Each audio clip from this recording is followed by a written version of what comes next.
बच्चों, language across the curriculum में आज हम आपको करवाएंगे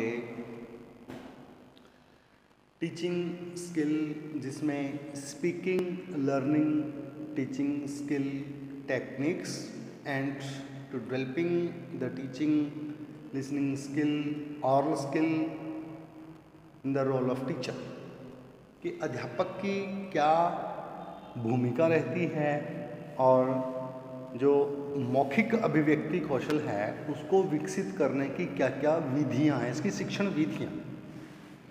मौखिक अभिव्यक्ति कौशल के बारे में हम पहले पढ़ चुके हैं। मुख द्वारा उच्चारित जो ध्वनियां हैं, जो सार्थक भी होनी चाहिए, उसको हम मौखिक अभिव्यक्ति कौशल का नाम देते हैं।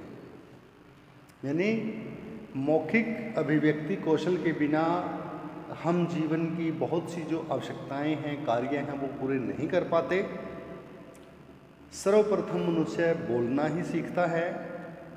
अपने सारे जो कार्य हैं वो मौखिक अभिव्यक्ति कौशल के माध्यम से ही विद्यार्थी प्रारंभिक अवस्था में शुरू करता है और ये परिवार के सदस्यों से मौखिक अभिव्यक्ति सीखता है। इसमें एक अध्यापक के लिए, भाषा अध्यापक के लिए ज़रूरी है कि वो विद्यार्थियों की मौखिक अभिव्यक्ति कौशल का विकास करे। मौखिक अभिव्यक्ति से भाव केवल मुख से उच्चरित ध्वनियाँ ही नहीं, वो ध्वनियाँ सार्थक भी होनी चाहिए, वो ध्वनियाँ विषय वस्तु से संबंधित भी होनी चाहिए, वो ध्वनियाँ किसी दूसरे सुनने वाले व्यक्ति को सही उसी रूप में समझ में आने वाली भी होनी चाहिए। तो इसके लिए एक भाषा अध्यापक को चाहिए कि वो कक्ष में कुछ ऐसी एक्टिविटीज़ करवाए, कुछ ऐसी शिक्षण विधियों को अपनाए जिससे कि विद्यार्थियों में मौखिक अभिव्यक्ति या भाषण कौशल का विकास किया जा सके। जिसमें सबसे पहला है वार्तालाप विधि। विद्यार्थी आपस में, विद्यार्थी अध्यापक आपस में जब बातचीत करते हैं तो उससे मौखिक अभिव्यक्ति कौशल का विकास होता है। और एक अध्यापक को चाहिए कि विद्यार्थियों को उचित अवसर प्रदान करे आपस में बातचीत करने के लिए, अध्यापक के साथ बातचीत करने के लिए या अपने बात को प्रस्तुत करने के उचित अवसर प्रदान किए जाने चाहिए। दूसरा है सहस्वर वाचन विधि। पुस्तक, इस विधि के अंतर्गत विद्यार्थी को पुस्तक दे दी जाती है और वो उसका सहस्वर वाचन करता है। सहस्वर वाचन से भाव है कि वो उसको बोल बोल कर पढ़ता है, जिससे बोल बोल कर पढ़ने से उसके उच्चारण में कितनी शुद्धता है इसकी जानकारी मिल जाती है और विद्यार्थी मौखिक अभिव्यक्ति कौशल का अभ्यस्त हो जाता है। प्रश्नोत्तर विधि। प्रश्नोत्तर विधि में अध्यापक विद्यार्थियों से प्रश्न करता है और विद्यार्थी उसका उत्तर देते हैं, तो इससे विद्यार्थी में मौखिक अभिव्यक्ति कौशल का विकास होता है। चित्र वर्णन विधि। इस विधि के अंतर्गत अध्यापक विद्यार्थियों को कोई चित्र दिखाता है और उस चित्र के बारे में वर्णन करने के लिए कहता है। फिर जैसा उस चित्र में विद्यार्थी देखते हैं उसके अनुसार ही विद्यार्थी वर्णन करते हैं, अपनी अपनी भावनाओं को व्यक्त करते हैं, जिससे मौखिक अभिव्यक्ति कौशल का विकास होता है। कहानी कहना और सुनना। इस विधि के अंतर्गत पहले अध्यापक विद्यार्थियों को कहानी कहता है और फिर उनको वही कहानी दोहराने के लिए या उसी से संबंधित कोई कहानी विद्यार्थियों को कहने के लिए या सुनाने के लिए कहता है। इससे भी विद्यार्थियों में मौखिक अभिव्यक्ति कौशल का विकास होता है। कविता पाठ। पहले अध्यापक किसी भी कविता का गायन करता है, आदर्श गायन करता है और उसके बाद विद्यार्थियों को उसके पीछे पीछे बोलने के लिए कहता है, या फिर कविता पाठ करने के बाद अध्यापक विद्यार्थियों को भी कविता पाठ करने के लिए कहता है, आदेश देता है। इससे विद्यार्थियों में मौखिक अभिव्यक्ति कौशल का विकास होता है। वाद विवाद प्रतियोगिता। वाद विवाद प्रतियोगिता एक ऐसी विधि है जिसमें विद्यार्थियों के दो ग्रुप बनाए जाते हैं।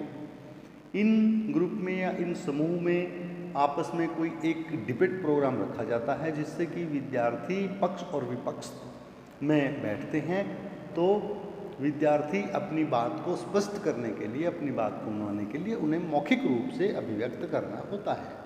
अंताक्षरी प्रतियोगिता। अंताक्षरी प्रतियोगिता एक ऐसी प्रतियोगिता है जिसमें विद्यार्थियों को कुछ जो अंत अक्षरी से भाव है कि जो भी एक कविता पाठ करता है, कोई एक दोहा बोलता है, श्लोक बोलता है, उसका जो अंतिम अक्षर होता है तो दूसरे ग्रुप को उसके अंतिम अक्षर से ही अपना कविता पाठ आरंभ करना होता है।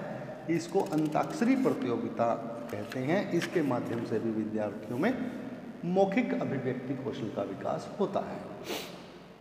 पाठ का सार, विद्यार्थियों को पाठ का सार सुनाने के लिए कहा जाता है। पहले अध्यापक विद्यार्थियों को पाठ पढ़ाता है, पाठ से संबंधित पूर्ण जानकारी देता है, फिर उस पाठ का संपूर्ण सार विद्यार्थियों को सुनाने के लिए कहता है। इससे विद्यार्थियों में मौखिक अभिव्यक्ति कौशल का विकास होता है। स्वतंत्र आत्म प्रकाशन के अवसर, विद्यार्थियों को समय समय पर अपने वर्णित कोई भी, चाहे कोई यात्रा वृत्तांत है, चाहे कोई घटना चित्र है, वो सुनाने के लिए विद्यार्थियों को कहा जाता है। विद्यार्थी उसको अपनी भाषा में वर्णित करते हैं और फिर उनको स्वयं उसे लिखने के लिए भी आदेश दिया जाता है और विद्यार्थियों से सुनाने के लिए कहा जाता है। इससे भी विद्यार्थियों में मौखिक अभिव्यक्ति कौशल का विकास होता है। नाटक वर्णन, नाटक वर्णन एक ऐसी विधि है जिसके अंतर्गत विद्यार्थियों को पहले से ही जो स्क्रिप्ट हैं वो लिखित रूप में दे दी जाती हैं और विद्यार्थी उसको याद करता है, जिसका नाटकीय मंचन करता है। तो विद्यार्थी को मुख से बोलने के लिए बोलना पड़ता है और मुख से बोलकर ही विद्यार्थी अपनी मौखिक अभिव्यक्ति कौशल का विकास कर पाते हैं। नंबर 12 है भाषण। विद्यार्थियों को पहले कोई विषय दे दिया जाता है, फिर उसके बारे में उस टॉपिक पर विद्यार्थियों को अपनी स्पीच तैयार करके बोलने के लिए कहा जाता है, क्योंकि तैयार जो मटेरियल होता है उसको विद्यार्थी आसानी से बोल जाते हैं और उसमें विद्यार्थी का जो कॉन्फिडेंस है, विद्यार्थी का जो कॉन्फिडेंस लेवल है वो भी विद्यार्थी का अप हो जाता है और विद्यार्थी उसमें हिचकिचाता नहीं है।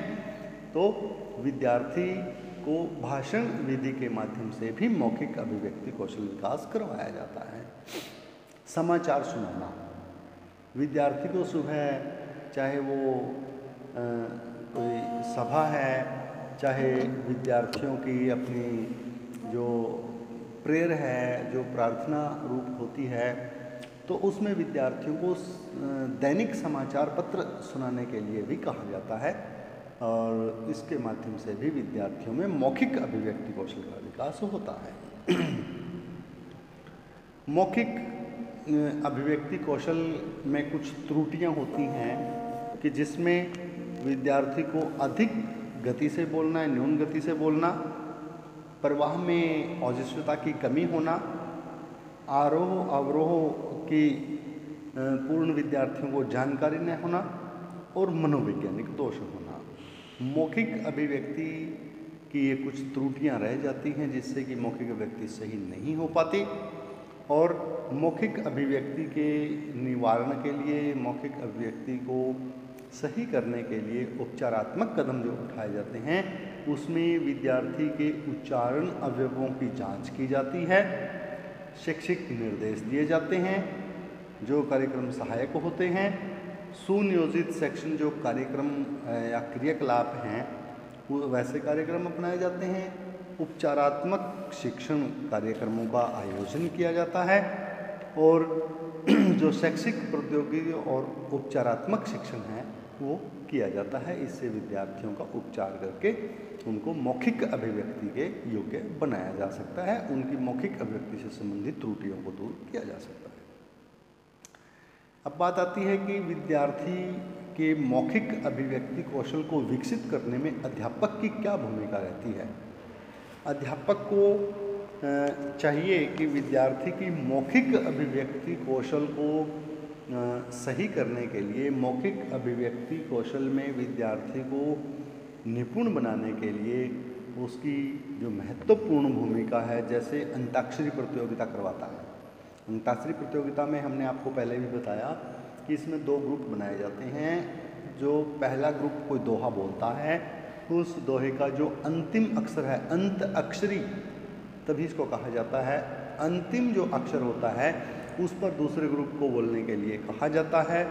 और जो अध्यापक है उन्होंने सही बोला नहीं बोला, उनका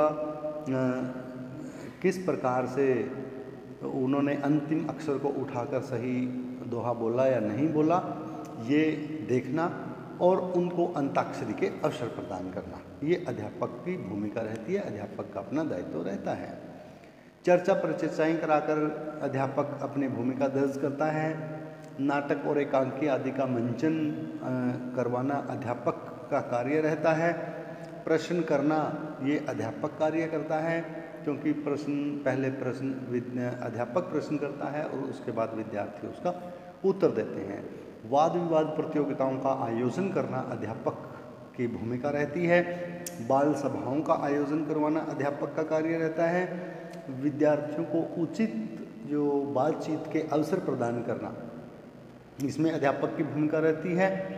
और जो समूह कार्य है उसमें विद्यार्थी को केंद्रित रखना, इसमें विद्यार्थी की भूमिका महत्वपूर्ण होती है। परंतु इस प्रकार के कार्यक्रम अध्यापक की भूमिका के बिना सुचारू रूप से नहीं चल पाते या उचित रूप से नहीं निभाए जा सकते। इसके लिए अपेक्षित परिणाम मिल सकें, इसके लिए अध्यापक की भूमिका आवश्यक होती है। समूह कार्य के दौरान अध्यापक की भूमिका एक अच्छे निरीक्षक, एक अच्छे संचालनकर्ता, एक अच्छा सहयोगी, एक अच्छे जानकार, अच्छे अनुदेशक, अच्छे मार्गदर्शक की होती है। अध्यापक को निरंतर बालकों के समूह कार्य को जानकर बालकों के समूह कार्य का निरीक्षण करना होता है। जहाँ तक उसे जितनी भी कमी नज़र आती है उसे बालकों को दिशा निर्देश देने होते हैं, उनका मार्गदर्शन करना होता है, उनका हौसला बढ़ाना होता है। यदि अध्यापक अपनी इस भूमिका को सही और ठीक तरीके से निभाता है तो बालक मौखिक अभिव्यक्ति कौशल का विकास करने में अच्छे परिणाम प्राप्त करेंगे या अच्छी तरीके से विद्यार्थी मौखिक अभिव्यक्ति कौशल को सीख पाएंगे। तो बच्चों, ये था कुछ टेक्निक्स कि जिसमें मौखिक अभिव्यक्ति कौशल को विकसित करने की विधियाँ और इनको इम्प्लीमेंट करने या इसको विकसित मौखिक अभिव्यक्ति कौशल को विकसित करने में एक अध्यापक की भूमिका। तो बच्चों, आज के लिए इतना ही। धन्यवाद।